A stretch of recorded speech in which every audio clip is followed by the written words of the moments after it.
Akala ko noon, the best supplier ay yung pinakamura. Kaya super canvas ako noon tuwing may bibilhin ako at saka super tawad. Kasi akala ko noon, pag napamura ako, mas lalaki ang aking mga profits. Pero sa katagalan ko sa business, eto ang natutunan ko. Yung mga murang ingredients ay usually mabababa ang quality. Pati quality ng products ko bumababa na rin. Kaya ang resulta, customer complaints. At yung ibang mga customer, hindi na nagko-complain, umaalis na lang. Hindi pala sulit ang mag-rely lang sa suppliers na pinakamura.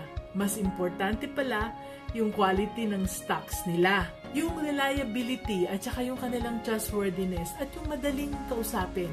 Especially yung mga supplier na kapareho namin ng values tulad ng quality, consistency at saka integrity.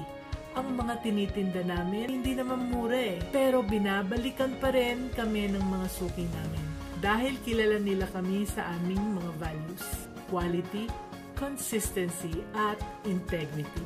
How do I find the best supplier?